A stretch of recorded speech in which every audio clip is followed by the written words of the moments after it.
오늘 이 시간 축복하기는 모든 일들이 내 힘과 내 능력으로 되지 않고 성령의 인도하심과 성령의 능력으로, 성령의 붙드심과 성령의 역사로 되어지기를 예수님의 이름으로 축원합니다.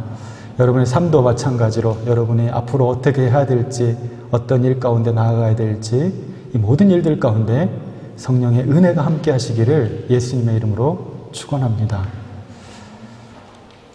베드로가 예수님을 만나기 전까지는 평생 어부였잖아요.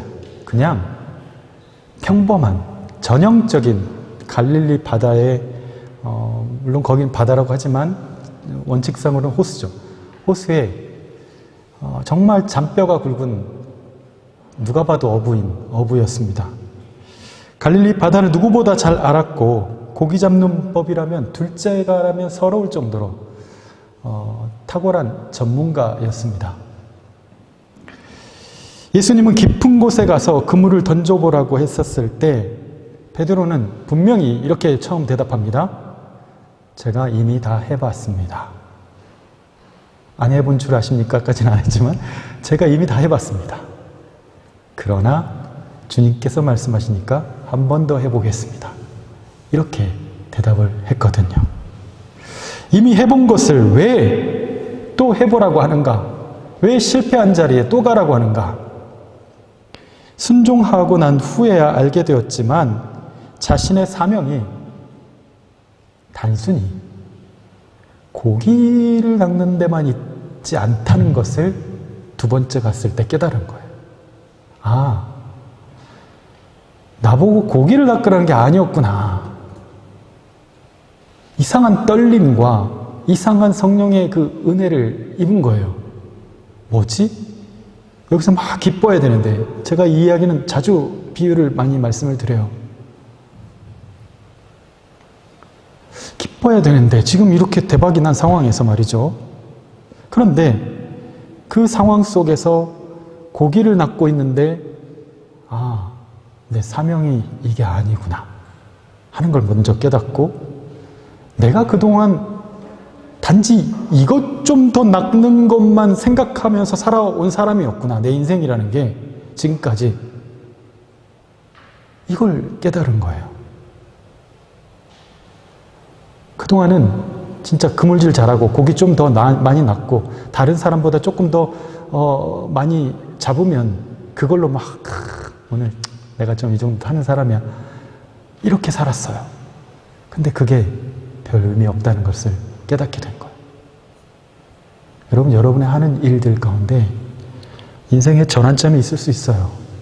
어느 순간 하나님께서 정말 특별한 경험을 하게 하셨는데 거기서 내 온 존재가 내가 무엇을 하며 살아야 될지를 깨닫게 하시는 사건들이 있는 거예요.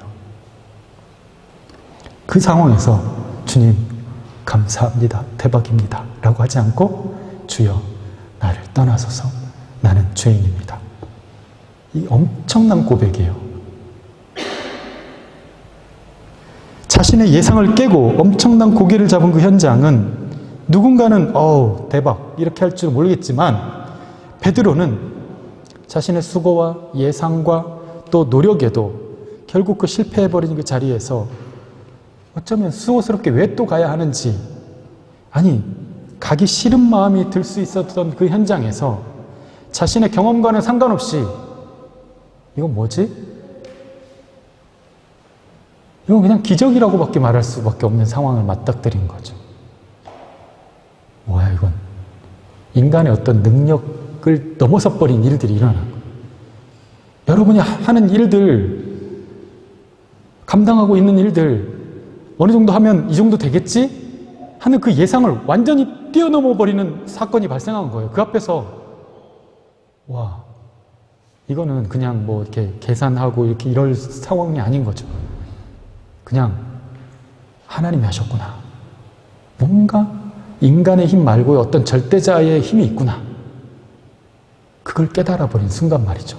뭔가 그 큰 그 우주를 움직이고 온 만물을 움직이고 내 인생을 완전히 주관하고 계신 분이 계시구나 하는 거를 완전히 내 온 존재가 깨달아 버린 순간이 있단 말이에요.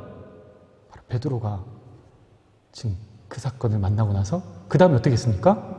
배와 그물과 아버지를 버려두고 떠나니라. 자기가 평생 먹고 살았던 그 배, 여러분 배 한 척을 가지려면 얼마나 어부가 그게 하나의 꿈이야. 나 꼭 내 배를 가질 거야. 거기다가 피터, 페트루스라고 쓸 거야. 여러분 평생의 꿈이야. 나의 직장을 가져야지. 내 회사를 가져야지. 내 이름으로 된 뭔가 프로덕션을 가져야지. 배를 갖는다는 건 그런 거예요. 그물, 내가 제일 평생을 가지고 써왔던 무기잖아요. 무기.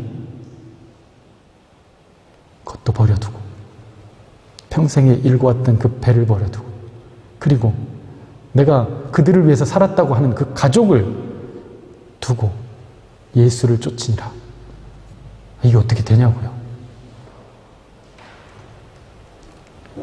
그 순간 정말 우연이라고는 너무 기가 막힌 우연 속에서 자신의 한계와 연약함을 본 거예요. 그리고 나서 고백한 것이 나 잘못 살았구나. 내 삶 이거 아니구나. 내가 추구하고 살아가야 될 방향 이거 아니구나. 왜 그 순간에 기분 좋은 순간에 그는 자신의 죄를 느꼈고 내가 어떻게 살아야 하는가를 느끼게 되었는지 구체적인 정황은 알 수 없지만 그 이후로 베드로는 예수님을 온전히 따라서 나섰다는 사실입니다.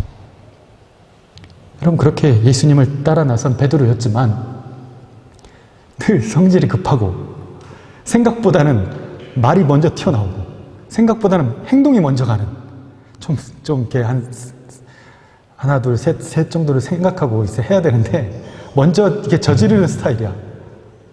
그다음에 꼭 그런 사람이 좀 먼저 움직여주면 좋을 때도 있지만 실수를 할 확률이 높잖아요. 그죠? 오해할 확률도 높고. 그런데 그 베드로가 예수님이 붙잡혔던 데는 또 어땠습니까? 거기서는 또 소심해져.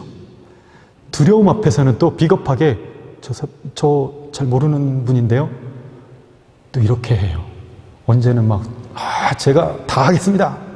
저는 어디까지든 죽는 데까지라도 따라가겠습니다. 뭐 이러고 막 그 가열차게 대답했던 그 베드로가 막상 두려운 순간이 딱 오니까 모르는데요? 라고 비겁하게 숨는 캐릭터였어요. 그런데 오늘 이 베드로의 설교를 보면요. 일련의 이 사건들을 쭉 봤을 때 우리가 알고 있는 베드로가 어떻게 이렇게 말을 잘할 수가 있지? 어떻게 이런 설교를 할 수가 있지? 완전히 이 사도행전의 베드로는 성령의 체험 이후의 베드로는 성령의 충만해 있는 이 베드로는 완전히 달라져 있는 거예요. 그가 언제 이렇게 훌륭한 설교자가 되었는지, 그가 언제 이렇게 성경에 통달하게 되었는지 알 수 없을 정도로 성경에 대한 통찰, 깊은 통찰과 이해, 맥락을 갖고 있어요. 저 사람 성경에 대해 좀 맥락을 갖고 있는 사람이네.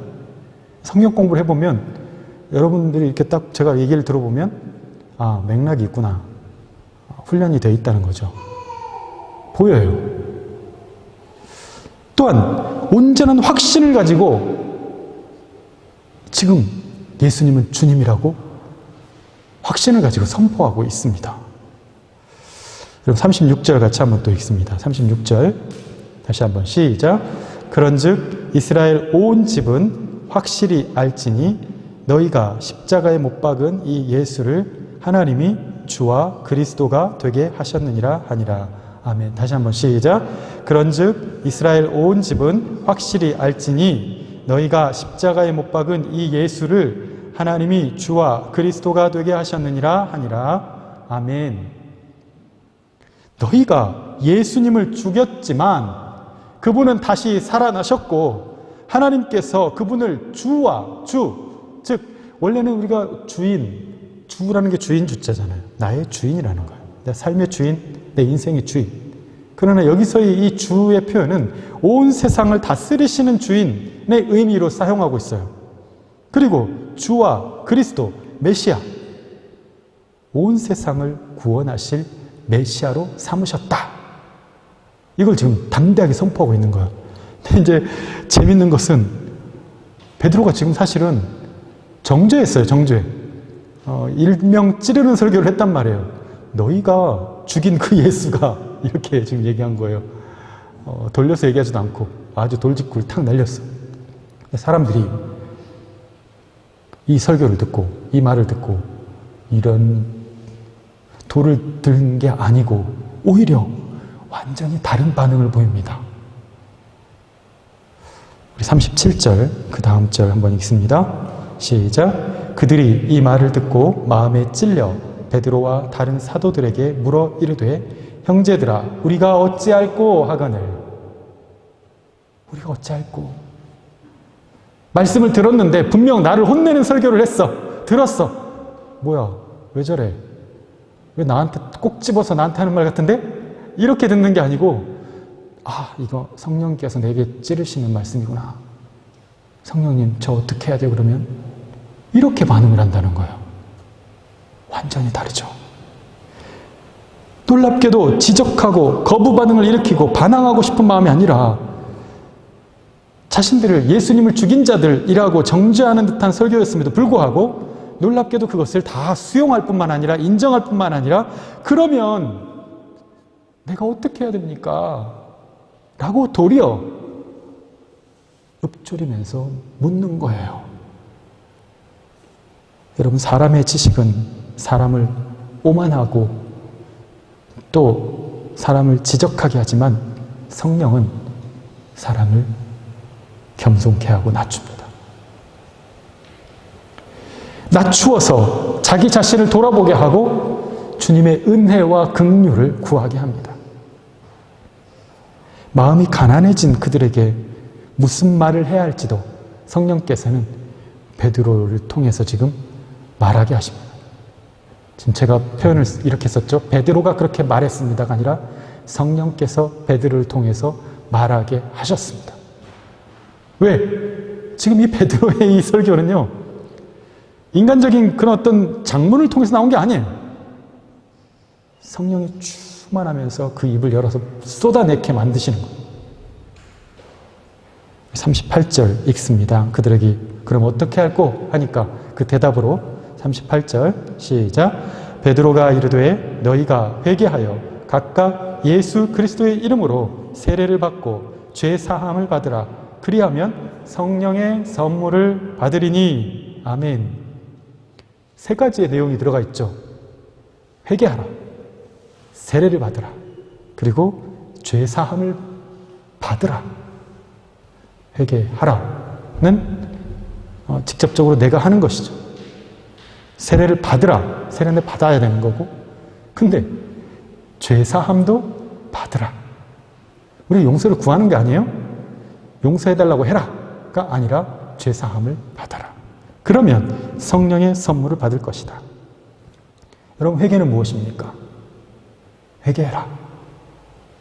이건요, 예수님이 우리 성경 공부 때 매번 얘기하죠. 지금 산상수훈 성경 공부 때 산상수훈 처음 모든 맥락 속에서 흘러가는 것이 회개하라, 천국이 가까이 왔느니라, 이거라고 했잖아요. 마음을 돌이켜라, 그 자리에서 돌아서라. 그러면 하나님의 나라가 이미 너에게 가까이 와 있다, 이거거든요. 그런 맥락에서 마음이 가난한 자는 복이 있나니, 이거 다 하는 거예요. 마찬가지로 회개라는 것은 돌이키는 거예요.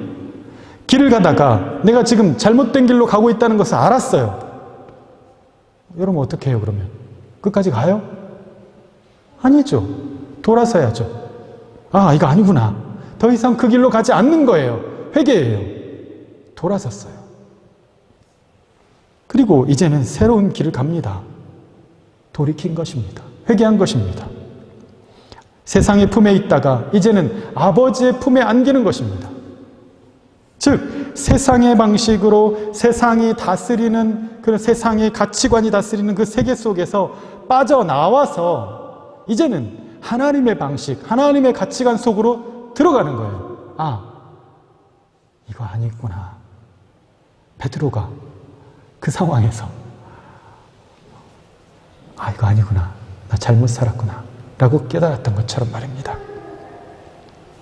회개하십시오, 여러분. 돌아서십시오. 하나님의 나라를 지금 경험하고 있지 못한다면 돌아서십시오.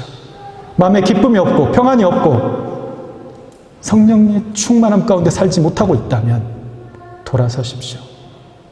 돌이키십시오. 베드로 앞에 있었던 무려 수많은 그 사람들 중에 지금 무려 3,000명이 세례를 받았다고 하잖아요. 그러면 세례를 안 받은 사람도 있었을 테니까 3,000명 이상이 그 앞에 있었다는 뜻이고 그 중에 3,000명이라는 사람들이 세례받겠습니다. 저도 주님께 돌이킵니다. 제가 주님께 나아갑니다. 세상의 방법대로 살지 않겠습니다. 선언하고 세례 받기를 요청하고 그 자리에서 세례를 받기 시작한 겁니다. 여러분, 세례를 받는다는 것은 이제는 세상의 가치관대로 내가 살지 않고 주님의 가치관, 주님의 통치와 주님의 다스리심, 내 인생을 다스리는 것은 나의 계획과 내 능력과 내 노력이 아니구나. 주님이 하시는 거구나. 그걸 알았어요. 그걸 인정하기를 약속하는 것이 세례 받는 거잖아요. 주님이 다스리십니다. 주님의 인도하심 가운데 살겠습니다. 주님의 통치 가운데 살겠습니다. 약속하는 것이 세례입니다. 주님의 세계에서 사는 것이 좋은 줄을 알아버렸기 때문에 그렇습니다. 성령은 우리가 주님 안에서 사는 것이 좋은 줄을 알게 하시는 분이세요. 주 안에 있는 나에게 딴 근심이 있으랴 십자가 밑에 나아가 내 짐을 풀었네. 매일매일 내 마음의 짐들이 풀어지고 해결되어지고 놓아지고, 그게 내 결단과 내 마음과 명상을 통해서가 아니라 성령의 은혜가 우리에게 그것이 되게끔 만드시니까 날마다 성령을 통하여 하나님의 나라를 경험하는 겁니다. 그리고 또한 성령은 예수는 주이심을 고백하게 하십니다. 예수의 이름의 능력을 경험하게 하시는 거예요. 말로 형용할 수 없는 그 어떤 무언가가 내가 말씀을 읽을 때 내 마음을 감동을 시켜요. 말로 형용할 수 없는 그 무언가가 말씀을 들을 때, 또 찬양을 드릴 때, 내가 주님 앞에서 기도할 때 내 마음을 움직이시고 내 마음을 이끌어 가시고 내 생각을 이끌어 가시고 쏟아놓게 하시고 고백하게 하십니다. 성령의 역사죠.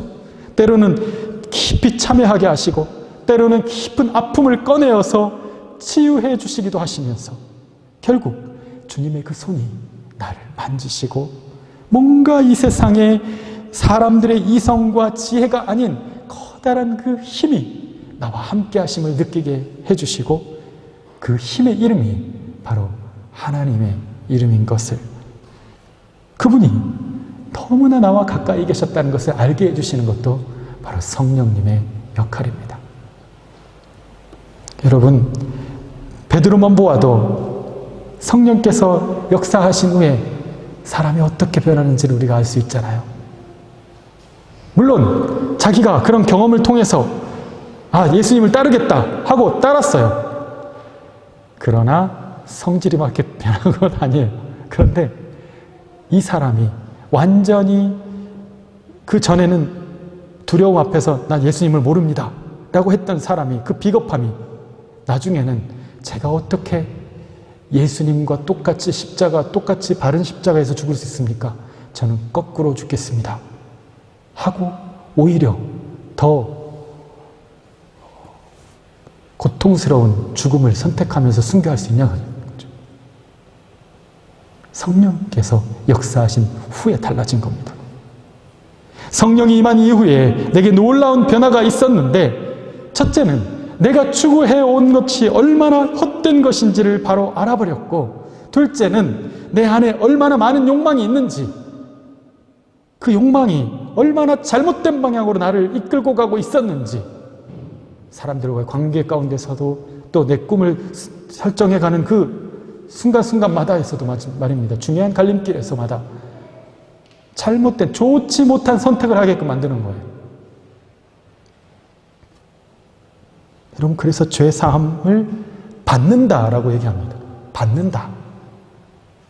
스스로 셀프 죄사함을 할 수 있는 것이 아니라는 것이죠. 회개하는 마음도 성령께서 주시는 것입니다.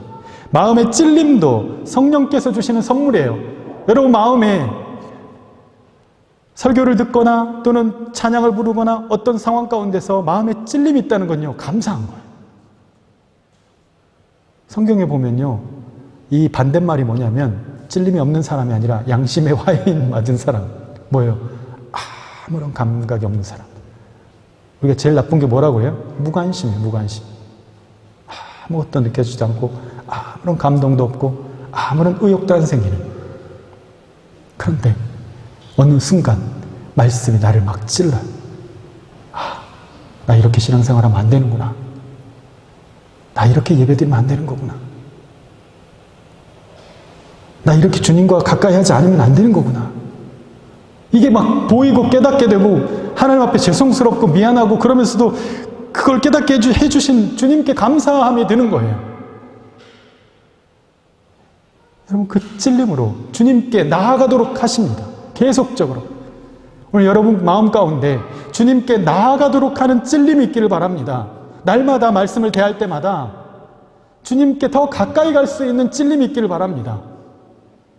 주님께서 내게 임하셔서 내가 가까운 사람에게 말 실수했던 것들이 생각나게 하셔서 찔리게 만드시고, 내가 잘못된 선택을 했던 것들에 대한 찔림이 있게 하시고, 또 주님을 믿지 못하고 신뢰하지 못했던, 또 불순종했던 것들, 이것들이 막 떠오르면서 내가 왜 그랬을까? 왜 그렇게 약해졌을까?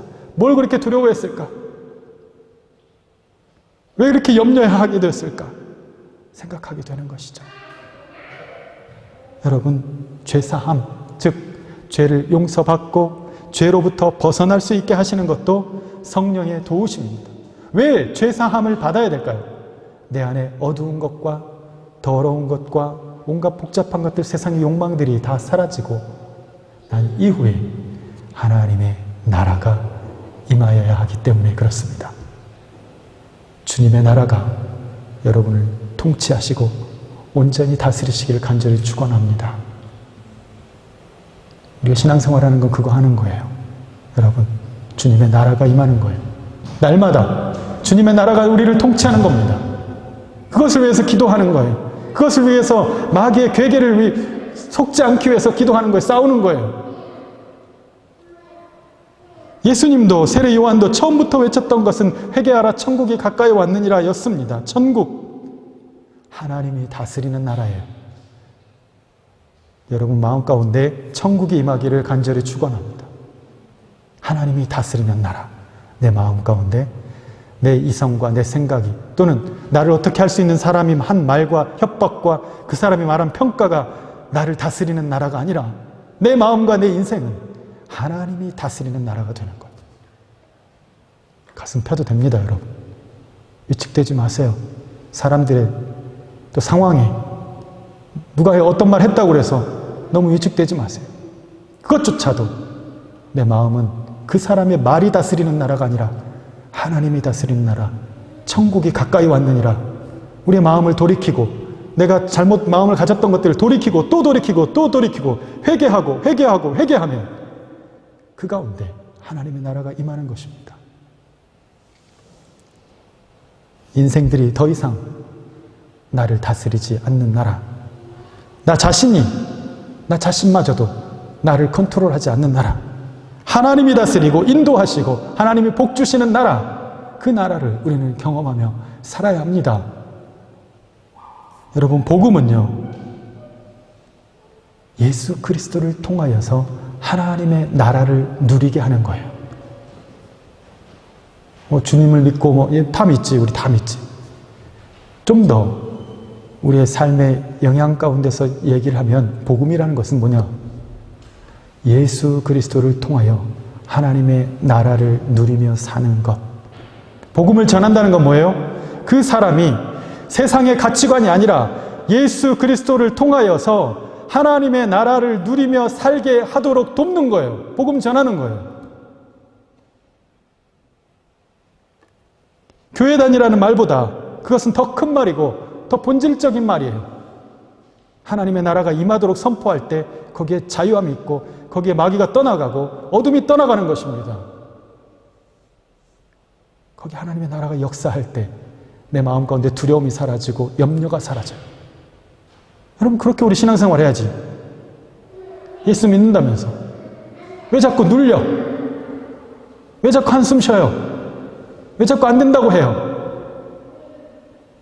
주님이 계시는데 회개하라, 돌이켜라, 천국이 가까이 왔느니라. 여러분, 가까이 있어요. 의외로 가까이 있어요. 주의 이름을 불러보세요. 어느 순간이든. 성령이라는 것은 바로 그 하나님 나라를 누리게 하는 결정적인 키예요. 열쇠. 내 힘과 내 능력으로 누릴 수 있는 게 아니에요.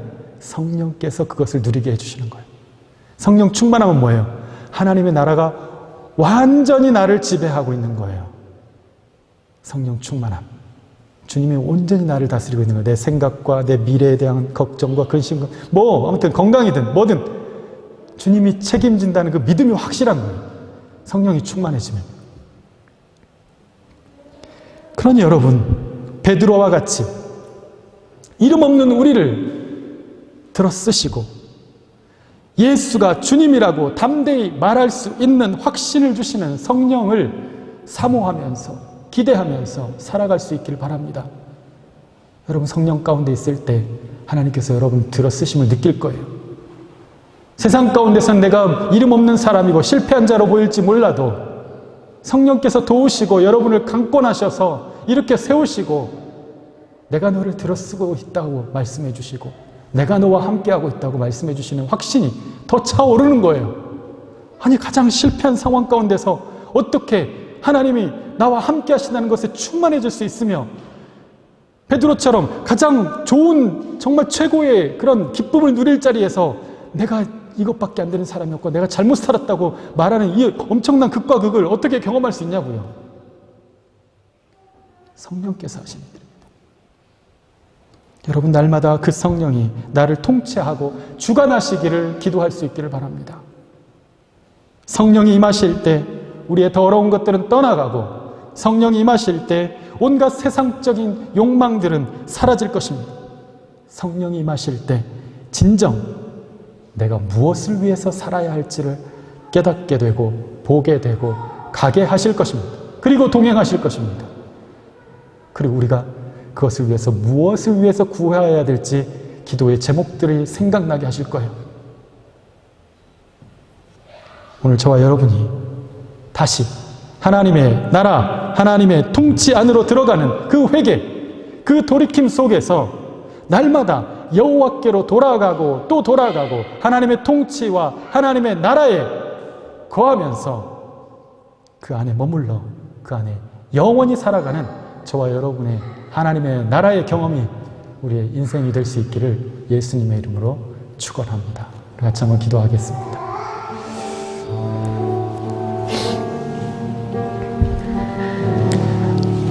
오늘 내 삶이 천국, 하나님이 나라를 다스리는 나라가 되려면 지금 내게 필요한 것은 무엇입니까? 오늘 이 말씀을 들으면서 여러분 마음 가운데 주신 찔림은 무엇이었습니까? 무엇을 위해서 기도하게 하셨습니까? 그것을 가지고 오늘 이 시간 같이 기도하겠습니다.